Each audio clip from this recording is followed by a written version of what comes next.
I welcome you all in this session of free classes, and we are discussing about the continuous series and with the step deviation. पद विचलन तरीके से हम किस प्रकार से प्रश्न को और सिंप्लीफाई कर सकते हैं, ये आज आपको बताया जाएगा। और उसके लिए एक एग्जाम्पल आपके सामने है। Again with the changed variety में फिर चेंज है। आइटम से 0 और मोर देन 0, 10 और मोर देन 10, 20 और मोर देन 20, 30 और मोर देन 30, 40 और मोर देन 40, और नंबर ऑफ स्टूडेंट्स दे रखे हैं। और ज़रा देखिएगा, जो फ्रीक्वेंसी दे रखी है स्टूडेंट्स के संख्या के रूप में, वो घटते हुए क्रम में, वो डिसेंडिंग ऑर्डर में है। इसका मीनिंग ये हो गया कि ये एक दूसरे से जुड़ी हुई हैं। और जुड़ी किस प्रकार से? 0 और 0 से अधिक। 0 से अधिक कितना होगा? जरा देखिए, हर आइटम में 10 का डिफरेंस। 0 के बाद 10, फिर 10 के बाद 20, 10 का डिफरेंस, 20 के बाद 30, फिर 10 का डिफरेंस, 30 से 40, 10 का डिफरेंस। तो इसका मतलब जब सभी पद 10-10 के अंतर से हैं तो पहला पद भी 10 के अंतर से होगा। इसका मतलब 0 और 0 से अधिक 10 तक 40 स्टूडेंट्स हैं। 0 से अधिक कितना हो गया? 0 से ये सब अधिक हैं। 0, 10, 20, 30, 40। इसका मतलब जब फ्रीक्वेंसी को हम सही रूप में रखेंगे तो उसका टोटल 40 हो जाना चाहिए। ये जुड़ी हुई है आपस में फ्रीक्वेंसी। क्लियर होगी बात? आइए इनको पहले अरेंज करें, अगेन रीअरेंजमेंट किया जाए। आइए देखिएगा, ये रीअरेंजमेंट आइटम्स का।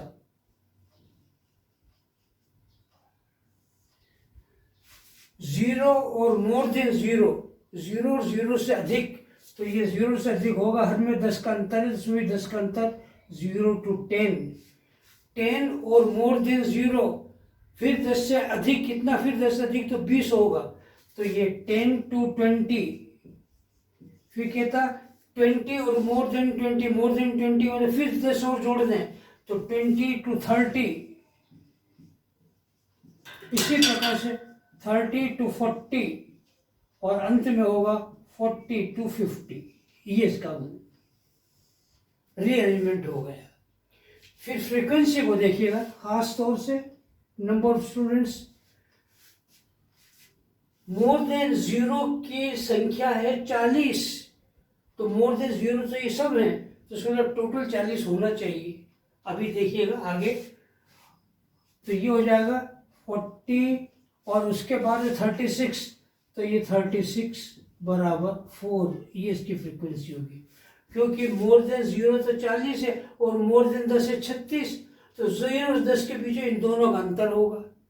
उसी प्रकार से 36 माइनस 28 8, फिर 28 माइनस 15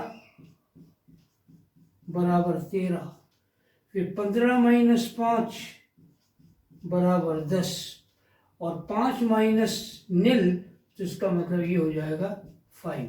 जरा चेक करें इसका टोटल n बराबर 40 है या नहीं। अच्छा, 12, 3, 15, 5, 20, 0, 2, 40। इसका मतलब ये हुआ कि आपने जो रीअरेंजमेंट किया है आइटम्स का और फ्रीक्वेंसी का, दिस इज एब्सोल्युटली करेक्ट, बिल्कुल सही हो गया। यहाँ तक कोई दिक्कत नहीं है। I think it is clear to you all. यदि ये बात समझ में आ रही है तो अब हम इसको शॉर्टकट मेथड से कर रहे हैं और सिंप्लीफाई करने के लिए स्टेप डिवीजन का उपयोग कर रहे हैं। पद विचलन, देखिए नाम इसका, ये है स्टेप डेविएशन मेथड, पद विचलन विधि। इसको शो करते हैं ये स्मॉल आई से, इस प्रकार से। क्लियर होगी बात? क्या होता है स्टेप डिविएशन? एक ऐसा कॉमन अंक जो dx के सभी पदों को पूर्ण रूप से विभाजित कर दे। Listen once again, step deviation का मतलब ये होता है कि जब हम प्रश्न को और थोड़ा सिंप्लीफाई करना चाहते हैं, उसमें फिगर्स बड़े कॉम्प्लिकेटेड आ गए हैं, जोड़ बाकी गुणा भाग करने में कठिनाई हो रही है, तो तो सिंप्लीफाई करने के लिए एक कॉमन अंक से सभी को विभाजित कर दिया जाता है, तो छोटे हो जाते हैं फिगर। जितने छोटे होंगे उतना सरल होगा कैलकुलेशन, जितना सरल होगा उतना कम टाइम लेगा, गलतियों की संभावना कम होगी, ये कारण होता है। इसलिए आइए हम इसको टेकअप करते हैं। पहले लेते हैं मिड वैल्यू। अभी तक का प्रोसीजर वही रहेगा जो रहा है, और जिसको हम x मानते हैं।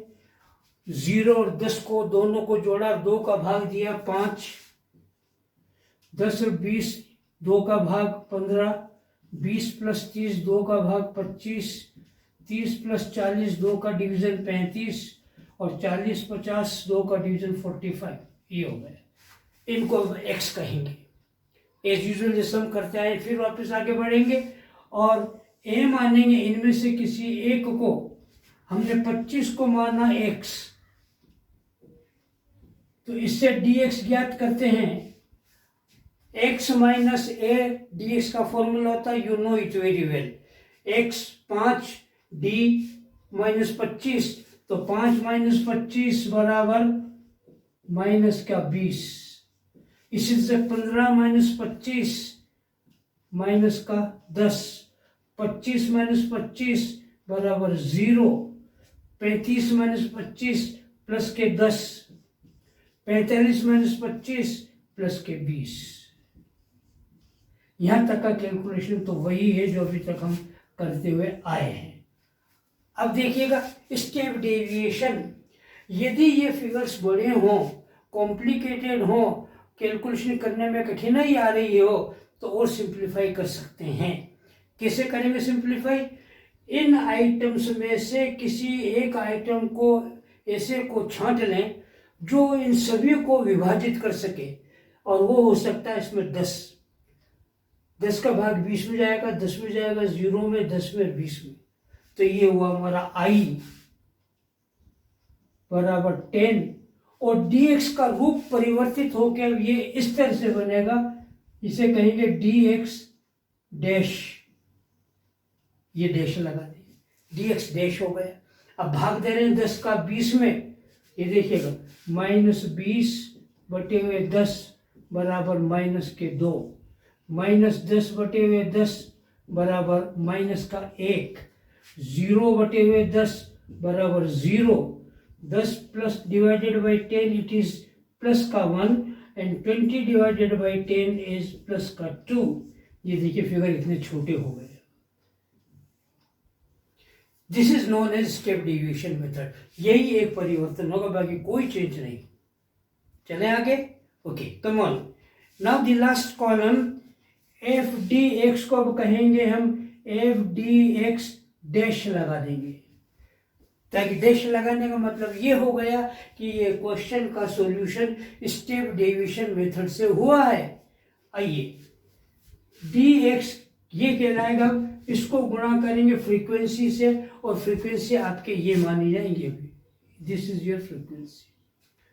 तो 4 इंटू 2 माइनस का 2, तो it is minus 8, 8 into minus 1 it is 8 again minus में, then 13 into 0 is 0, then 10 into 1 it is 10 plus में, और 5 into 2 it is again 10 plus में। माइनस के टोटल हो गए 16, और प्लस का टोटल हो गया 20, 20 माइनस 16 4 बच गया। Sigma F D X dash बराबर प्लस के 4 हो गए। वही प्रोसीजर अभी तो हम फॉलो करते आए हैं, कोई चेंज नहीं है इसमें।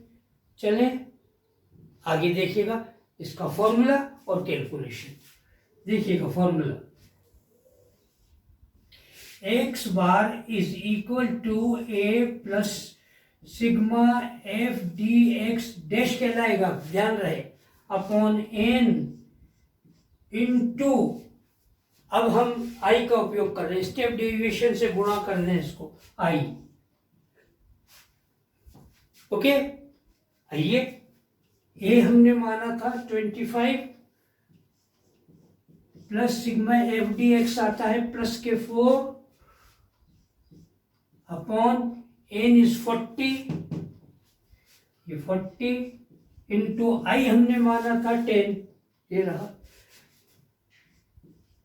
0 से 0 कैंसिल, 4 से 4 cancel, it is 25 plus 1, it is 26 is the answer of your problem. यही उत्तर होगा। इस तरह से स्टेप डेविएशन मेथड को हम काम में लेते हैं, स्टेप डेविएशन को यूज करते हैं।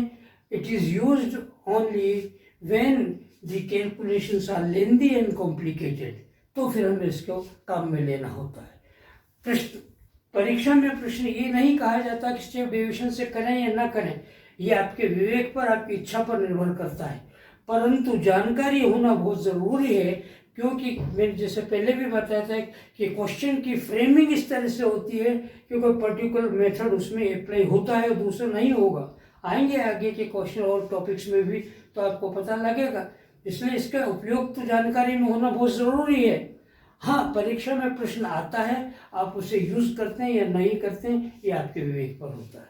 मैं समझता हूँ कि ये सारी चीज़ें क्लियर हो गई होंगी आपको, और जो हमने ये प्रयास किया है वो आपको अच्छा लगा होगा। अच्छा लगा है तो लाइक ज़रूर करें, सब्सक्राइब भी करें, और कोई प्रॉब्लम हो तो उसे कमेंट करना न भूलें। आई think it is all right. Thank you.